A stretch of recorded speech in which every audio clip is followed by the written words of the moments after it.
Hi friends, ఇప్పుడు మీరు చూస్తున్నారు ఇది శ్రీశైలం హైవే. ఈ హైవే కాస్త ఇప్పుడు చేంజ్ కాబోతుంది. ఇది ఎక్కడ పోతుంది అంటే ఇప్పుడు తిరుపతికి మారబోతుంది ఈ హైవే. ఇప్పుడు మీరు చూస్తున్న ఈ హైవే ఎంత ఫ్లోటింగ్ ఉంది అంటే విపరీతమైన ఫ్లోటింగ్ ఉంది. నెక్స్ట్ మాత్రం ఇది తిరుపతికి హైవేగా మారబోతుంది.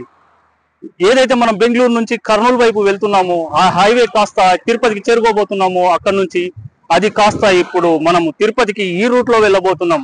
ఇది ప్రస్తుతం శ్రీశైలంకు వెళ్లే దారి ఇది కాస్త మనకు ఒక తిరుపతి నగరానికి చేరుకోవడానికి అతి దగ్గరగా చేరుకోవడానికి 80 కిలోమీటర్ల దూరం తగ్గబోతుంది మై డియర్ ఫ్రెండ్స్. ఈ హైవే శ్రీశైలం హైవే కాస్త 80 కిలోమీటర్లు తిరుపతికి తగ్గబోతుంది. అంటే 2 గంటల జర్నీ కాస్త తగ్గబోతుంది.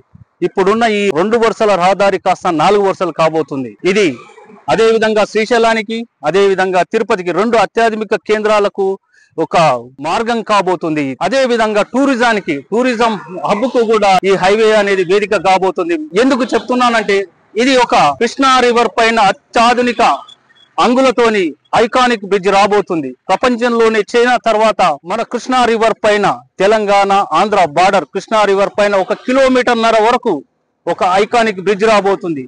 ఆ బ్రిడ్జ్ ఎలా ఉంటుందంటే పైనుంచి వెహికల్స్, కింది నుంచి మనం రివర్ మీద నడిచేంత దారి. అలాంటి హైవే ఇప్పుడు శ్రీశైలం హైవే కాస్త తిరుపతి హైవే అవుతుంది. ఆ ఐకానిక్ బ్రిడ్జ్ తో ఆంధ్ర తెలంగాణ దూరం తగ్గబోతుంది. రిలేషన్ అనేది ఇంకా పెరగబోతుంది. తిరుపతికి 80 కిలోమీటర్ల దూరం తగ్గబోతుంది. రేపు ఈ దారి కాస్త 2 వరుసలు ఉన్నది కాస్త 4 వరుసలు కాగబోతుంది. అదే విధంగా శ్రీశైలం హైవేలో కూడా ఒక 55 కిలోమీటర్లు ఫ్లైఓవర్ రాబోతుంది మై డియర్ ఫ్రెండ్స్. అది ఎక్కడ నల్లమల్ల ఫారెస్ట్ లో ఒక జంతువుల మధ్యన ఒక దారిలో ఒక 55 కిలోమీటర్ల ఫ్లైఓవర్ రాబోతుంది. మున్ననూరు నుంచి స్టార్ట్ అయి లింగాల గట్టు వరకు అక్కడ శ్రీశైలం హైవేలో ఐకానిక్ బ్రిడ్జ్ రాబోతుంది. ఆ బ్రిడ్జ్ పైన నేషనల్ హైవే రాబోతుంది. అతి పెద్ద సెంట్రల్ గవర్నమెంట్ ప్రాజెక్టులు రూపుదిద్దుకోబోతున్నాయి.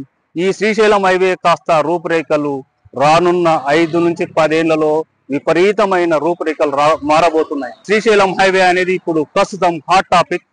ఇక్కడే ముచ్చర్ల రాబోతుంది, ముచ్చర్ల 4th సిటీ రాబోతుంది, అదే విధంగా స్పోర్ట్స్ సిటీ రాబోతుంది, అదే విధంగా ఆర్టిఫిషియల్ ఇంటెలిజెన్స్ సిటీ రాబోతుంది, ఐటీ సెక్టార్ రాబోతుంది, ఎలక్ట్రానిక్స్ కంపెనీస్ అన్ని. ఏదైతే హైదరాబాద్ నగరం వెనుకబడి ఉన్న ఈ సౌత్ పార్ట్ కాస్త నేడు ముఖ్యమంత్రి రేవంత్ రెడ్డి వచ్చిన తర్వాత రూపురేఖలు అనేవి చేంజ్ కాబోతున్నాయి. Thank you.